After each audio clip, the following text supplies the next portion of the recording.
Man, I think this is a brilliant thing that Bill Cosby is going to do. I mean, what's the best thing you can do when you made tremendous mistakes or you were accused of things, right, in your past? What better way is to educate people on the mistakes that you made or allegations that were set forth your way in your past life, right? And try to help and empower people so they don't make the mistakes that you made in your past, right? So this is exactly what Bill Cosby is doing, and I 100%, and I would definitely want to attend this this seminar that he's trying to do. For sure. I want to definitely get more information in regards to the, what cities he's going to visit or et cetera, et cetera. But family, I'm going to read this article I just came across after the mistrial for the Bill Cosby case. All of these, dormant rape cases from women that are in there, they're pretty much elderly, talking about they were raped back in the 50s and the 40s and stuff like that. And I'm kind of exaggerating, but what my point is that when you were so-called raped over 30 years ago,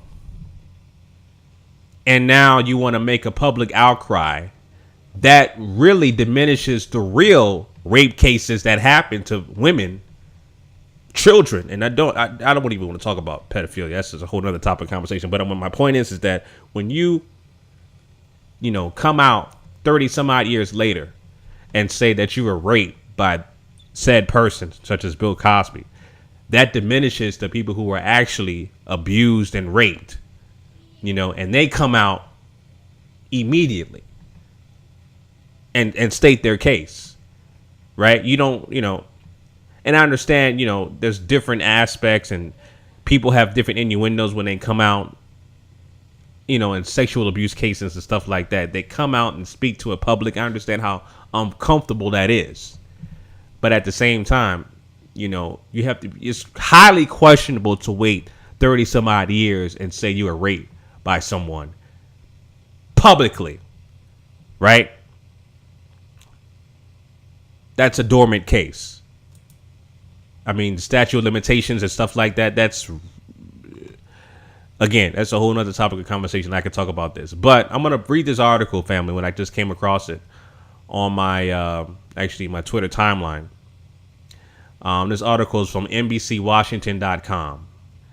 And I'm going to read a quote here from Bill Cosby. It basically says, Bill Cosby will organize a series of town hall meetings to help educate young people about problems their misbehavior could create, a spokesperson for Cosby said Thursday.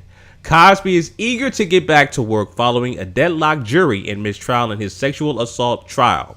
Spokesperson Andrew Wyatt told Birmingham, Alabama TV. We'll talk to young people because this is bigger than Bill Cosby.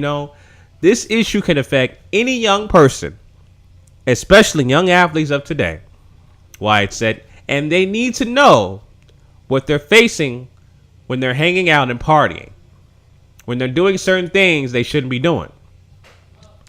Also, it affects married men, Wyatt said, without elaborating. Of course, it affects everybody. Quote, it's kind of a do as I say, not do as I do situation, the newscaster asked, but if it was unclear if Wyatt heard and responded to the question. Wyatt did immediately reply to an interview request Thursday from the Associated Press. The Rape, Accused and Incest National Network, an anti-sexual violence organization known as RAIN, responded to Cosby announced plans. It would be more useful if Mr. Cosby would spend time talking with people about how not to commit sexual assault in the first place. That's cute. That's cute. I never heard of this damn RAIN. What the hell is this shit called again? Rape, Abuse, and Incest National Network. Interesting.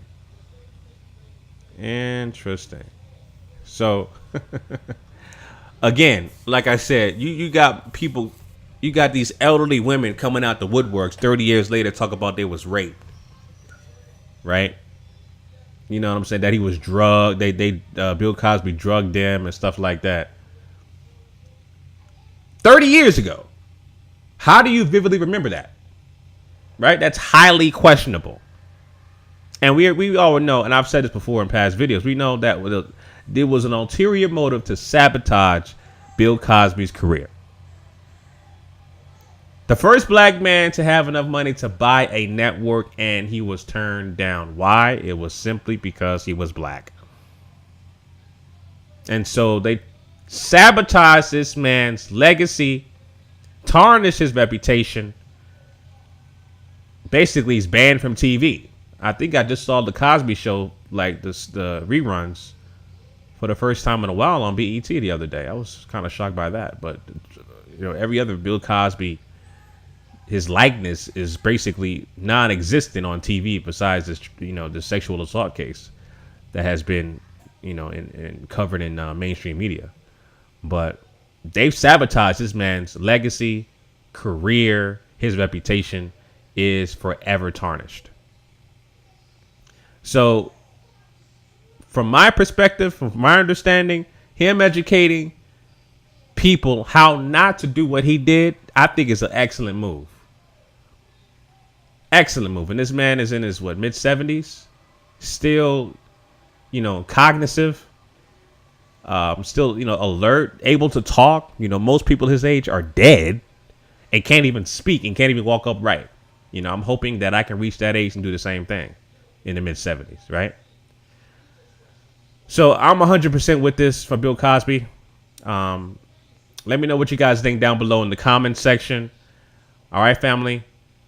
Chauncey, a.k.a. The Black Separatist. Make sure you follow me on social media at The Black Separatist, Instagram and Twitter. Both links will be down below in the description. Until next time, Chauncey, a.k.a. The Black Separatist, signing out. Peace.